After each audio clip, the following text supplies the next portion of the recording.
It's the beginning of December. What better time is there to get serious and talk about how referees are ruining the game of hockey? I'm sure you've lost count of how many times a referee has called a terrible penalty and cost your team a game. Now, with all these new rules, or I guess old rules that are just being enforced now, players don't know how to play anymore. What was allowed last year will not pass now, which the players are adjusting to. I'm just not able to adjust to it. One thing I still don't get and will never get is goaltender interference. How it is such a gray area that there are so many bad calls every single game and no one does anything about it.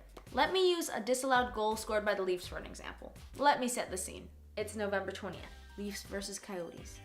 Austin Matthews scores a big one against his childhood team.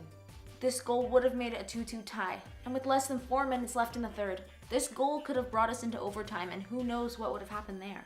But we didn't get that chance.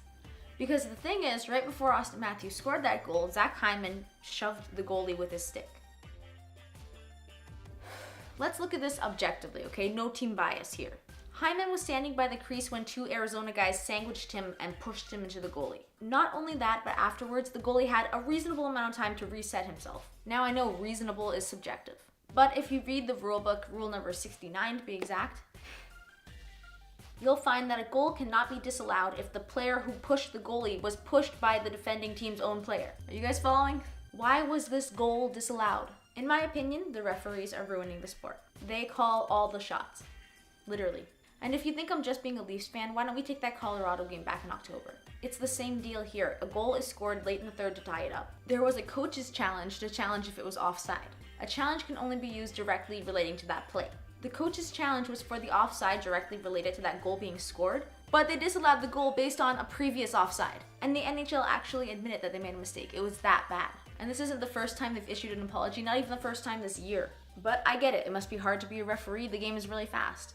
Everybody makes mistakes. I just don't think they should be making these mistakes because they're so obviously mistakes. There's a rule book. There's cameras. And yes, sometimes the camera doesn't capture everything. But in the cases that I've listed, the camera angle and the quality did nothing to hinder their ability to make the right call. So what can the NHL do to make these bad calls stop happening or at the very least happen less? That is the question that I will let you guys answer. In other news, Sports Talk will be slightly delayed, more so than it already is, because it's Christmas time and it's very hard to get the 3 of us in a room together. I'm gonna try to film it this week, but if that doesn't work out, I'll probably just do a solo Sports Talk, maybe print out some cardboard siblings. I don't know, we'll see. But if you want to stay updated, make sure you follow me on Twitter because I will most likely be posting on there when I'll be filming.